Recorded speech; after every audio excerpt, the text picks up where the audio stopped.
हुमायूं भी नहीं आ रहा। हुमायूं, थैंक गॉड यू है यार। ये चौधरी साहब तो हत्ते से उखड़े जा रहे, कह रहे हैं सारा बिजनेस ट्रांसफर कर दूंगा अब मार्स वर्ल्ड वालों को, और बॉस भी आके नहीं दे रहे। तुम ही संभालो प्लीज यार। चलो ओके।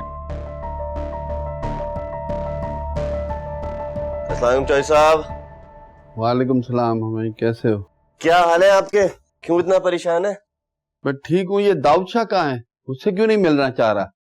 काफी देर का आया हुआ हूँ यार मैं। चौधरी साहब, असल में बात यह है कि अब इस ऑफिस के सारे मामलात मैं संभालता हूँ, तो आपको कोई भी किसी किस्म की भी तकलीफ है, आप प्लीज मुझसे बात कीजिए।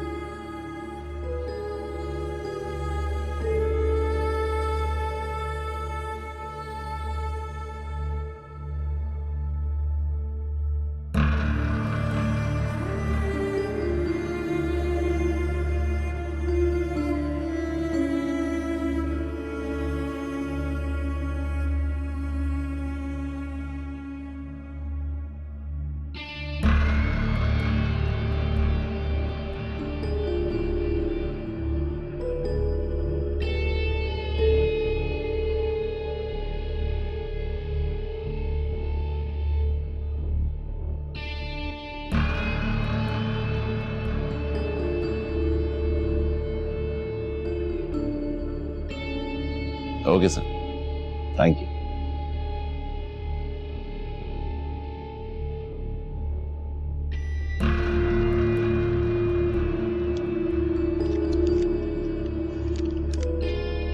वाह, क्या चीज हो तुम हुमायूं, एक्सीलेंट।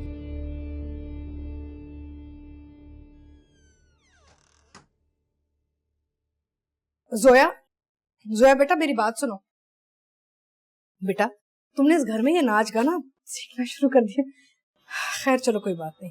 बेटा देखो मैं तुम्हारी फूफो हूँ, दुश्मन नहीं। पता नहीं क्यों तुम बात बात पे खफा हो जाती हो मेरे साथ। वो बस ऐसी हूँ मैं। खैर चलो, ऐसी हो वैसी हो। बेटा मुझे पता है तुम्हारी बहुत फिक्र है, तुम अपने तालीम की तरफ पे तवज्जो ही नहीं दे रही। आहत को देखो माशाल्लाह से डॉक्टर बन चुका है, चाचा की बेटियों को देखो वकील डॉक्टर, वो बच्चे पढ़ के कहाँ कहाँ चली गई हैं। तुम किस पे गई हो बेटा? आप पर पता है, मैंने सुना है कि पढ़ाई में तो आपको भी दिलचस्पी नहीं थी जरा से भी। इंटर के बाद फौरन से आपने अफेयर चढ़ाया और फुप्पा से शादी कर ली। सच बात है ना? आपकी तो लव मैरिज हुई। ये सब फजूल बातें जरूर तुम्हारी अम्मी ने पता नहीं किस जमाने में सुनाई होंगी तुम्हें। वो तो खुद अपने ससुराल में ना किसी से मिलती जुलती ही नहीं थी, उस बेचारी को क्या पता था। गलत कह रही है। जो कुछ भी हुआ था इसके ऑपोजिट हुआ। मेरी माँ चाहती थी कि वो घुले मिले उठे बैठे सब कुछ करे जो एक नॉर्मल बहू करती है, लेकिन आपने उन्हें ना सिर्फ अपने ससुराल से दूर रखा बल्कि डैड से। और अब आप चाहती हैं कि एकदम से सब कुछ ठीक हो जाए, ये सारी दुनिया खत्म हो जाए। To be very honest Pappu, अब काफी देर हो चुकी है। पढ़ाई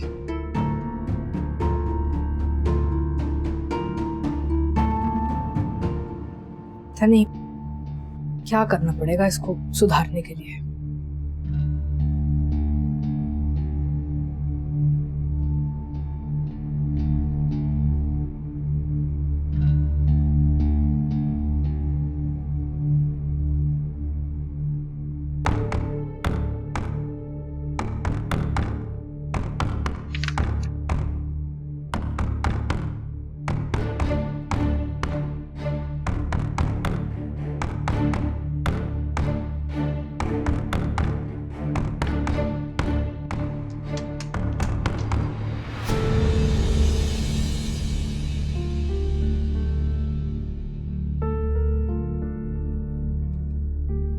जो तुम तलाश कर रहे हो वो इतना नहीं है।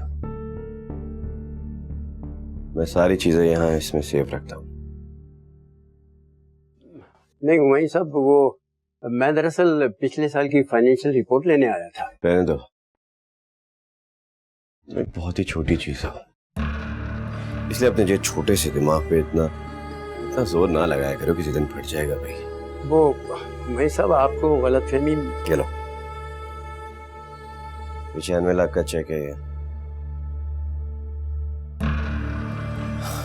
आया था तुम्हारा क्लाइंट, डील कैंसिल करने आया था, लेकिन उसकी मेरे से मुलाकात हो गई और बदले में 2 साल का कॉन्ट्रैक्ट साइन कर गया।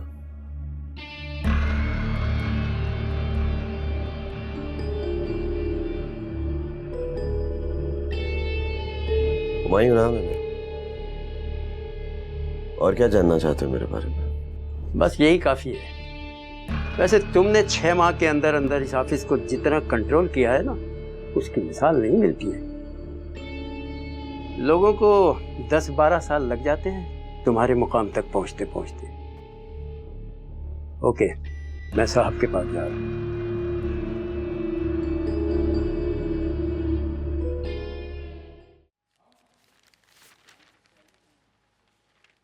आहद बेटा, कहाँ जा रहे हो? इधर आओ ना मेरा प्यारा बच्चा, आओ आओ। मैं दुआएं फूकना चाहती हूँ ताकि तुम पे कोई नजर ना लगे।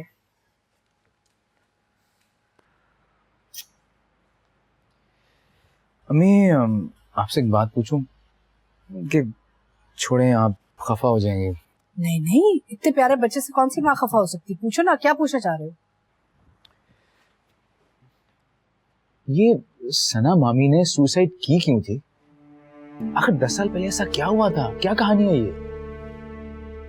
बेटा, ये सब पुरानी बातें क्यों याद कर रहे हो? तुम्हारा उनसे क्या लेना देना है? अम्मी, मेरी एजुकेशन ने मुझे सवाल करना सिखाया है। अगर आप जवाब नहीं देना चाहती ना तो मैं जवाब कहीं और से ले आऊंगा। अच्छा, खफा होने की कोई जरूरत नहीं बेटा, मैं बताती हूँ। बेचारी बीमार रहा करती थी, तकलीफ में रहती थी, किसी किस्म का कैंसर था, बस वो मर गई। तुम तो डॉक्टर हो, तुम्हें तो पता है कि कैंसर कितनी जालिम बीमारी होती है। मैं डॉक्टर हूँ अम्मी, इसलिए उनकी सडन डेथ मुझे हजम नहीं हो रही। सुल्ताना तो ये तक कह रही थी कि वो उस रात घर में ही थी, हॉस्पिटल में नहीं थी। बेटा, तुम्हारा इन सब बातों से क्या ताल्लुक है? तुम अस्पताल जाओ, छोड़ो ये सब कुछ। अम्मी, मेरा ताल्लुक जोया से है, जोया मेरी जिंदगी है। मैं सोचा था वक्त आने पे बताऊंगा, लेकिन इस घर के जो हालात हैं उनमें जोया की नजर में हम दोनों के लिए नफरत मुझे हजम नहीं हो रही। मुझे समझ में नहीं आ रहा मैं क्या करूं। अभी तो फिलहाल कुछ ना करो, तुम ड्यूटी के लिए लेट हो रहे हो बेटा। कराची का ट्रैफिक बहुत बुरा होता है, बाद में बात कर लेंगे ना, मैं इधर ही हूँ ना। चलो जाओ, शाबाश। खुदा हाफिज।